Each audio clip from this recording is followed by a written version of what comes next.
Girlfriend has been reading A Court of Horny Roses, 50 Shades of Fairy for hours. And I miss you. You want to take a break? Sure. Read something a little less spicy, like the Bible? Gonna get my blanket.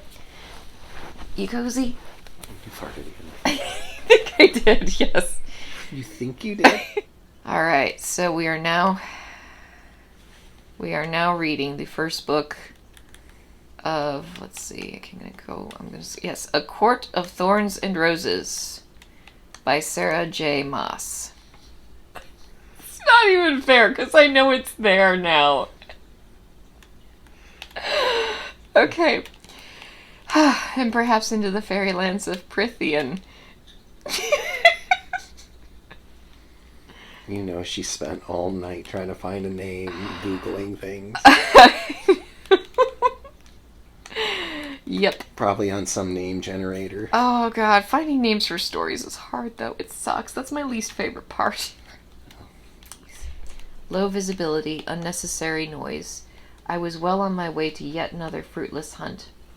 Only a few hours of daylight remained. If I didn't leave soon, I'd have to navigate my way home in the 2 days' journey from the immortal border of Prithian.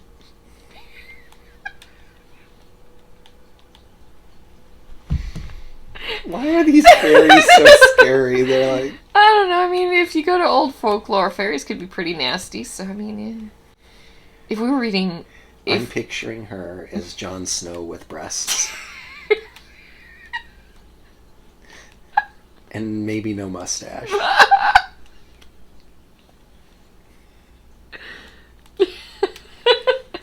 Okay. She's ranger-like, prancing around in the winter. Let's see. She's gonna go to Prithian like Jon Snow. We know she's gonna end up in Prithian. To the wildlings and all of that, like... Our dried meat the day before. I still would... Okay. So I'm not trying to be that guy. I promise. Okay. But she's like a traveler, basically seems like a ranger. She's a hunter, and they ate our last loaf of bread. Why is she carrying bread with her? No, I guess they finished it at the house, and so now she's going out to hunt because they don't have any more food. Oh, I thought she was like on a hunting trip with like a loaf of bread. I'm like, no, I mean they food to go around, enough money to buy some paint. Oh God. So she's like not wanting to get married, and oh yeah, no, she doesn't want to get married, and enough time to put those colors and shapes down on paper or canvas or the cottage walls. So she likes doing artwork. Okay, I know it's a fantasy world, but in medieval times, like, do you know how expensive paint would be?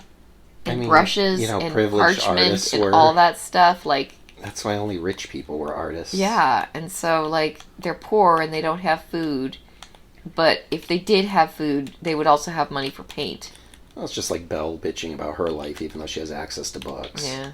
Closer, its gaze set on the oblivious doe. That doe is stupid. She's not noticing the hunter, she's not noticing the wolf, she's not noticing anything. Spotted by the doe. No animal that massive could be so quiet. But if he was no ordinary animal, if he was of Prithian origin, oh dear, a Prithian wolf. A fairy wolf. A fairy wolf. But the third arrow, the longest and heaviest one, I bought from a traveling peddler during a summer when we'd had enough coppers for extra luxuries. I thought, and I could be wrong, that when you have a bow, you craft the arrows to match your bow. So you can actually tell whose arrows they are by, like, who shot something by which arrows they are. You'd know more about that than I would. Yeah, like, you know, in, I don't know, like, even in, Hell on Wheels, there was that scene where it was like, oh, these are my brother's arrows? Yeah. He would actually know that. I didn't realize that until I started researching bows, but yeah, you craft the arrows to match the bow. And so, like, if she has a bunch of normal arrows and then one that's, like, super heavy, I'm not sure how that would work out. I mean, she might. Like, you know, you can have different points on your arrows, so... But, I mean, even the heaviness, like... It's the weight that you pull back with the bow that causes, like, I don't know about that. Okay, anyway, boiled down to one question. Was the wolf alone? if you shoot a wolf, if it's just a wolf, and there's a pack of wolves, and one of the wolves gets shot, the rest of the wolves in the pack aren't gonna naturally go, oh, there's a human hunter over there, and then just like make a beeline for you. Like, I don't think it works that way. I mean, it could be a Prithian wolf. I mean, if it was a Prithian wolf, then through his eye, almost to the goose fletching. That would be kind of deadly. Strong arrows if they're going through a wolf's eye and skull. Katniss Snow. Oh, a mixture of Jon Snow and Katniss Everdeen. Without the mustache, right? Without the mustache. Without the mustache. And that is the end of chapter 1. I mean, it's not bad so far. It's a book.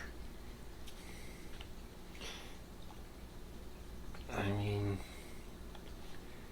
I've heard worse. Yeah, I mean, if you didn't know it was smut, it would just be a book, right? So far. Okay.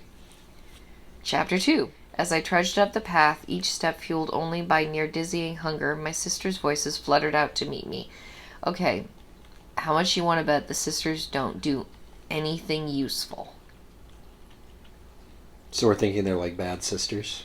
I'm thinking that they're just sisters. Like, they're the two lazy ones who don't do anything useful, and she's the one that goes out and hunts for the family.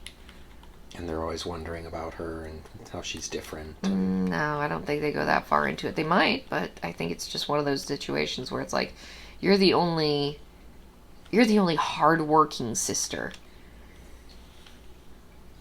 It's kind of like, honestly, like Beauty and the Beast, where she's got the two sisters who are like kind of, oh, wait. Cinderella? No, Beauty and the Beast was a book where, like, there was a book that I read a long time ago that was an adaptation of Beauty and the Beast where she had two sisters. And when she went back to see her father, like, you know how the Beast gave her permission to go back home? She went back to see her father, and the two sisters rubbed onions in their eyes when it was time for her to leave, and, you know, they were crying, and they cried for her to stay, and so she stayed because the sisters were begging her to, and then the Beast, like, was dying of loneliness because he thought she had abandoned him. That's right, because her father was like a merchant. Yeah, and he lost all his money, and then he went out to go...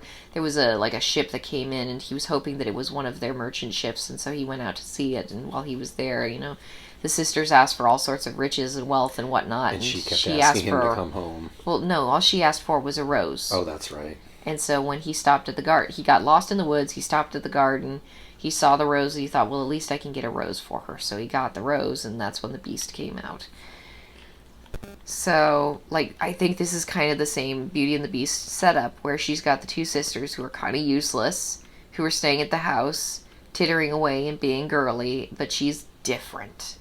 She's out hunting, because she's not like the other girls. Yeah, I think that's what's going on. Anyway, oh, here we go.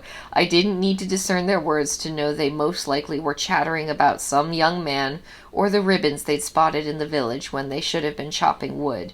But I smiled a bit nonetheless. I knew it. I knew it. God.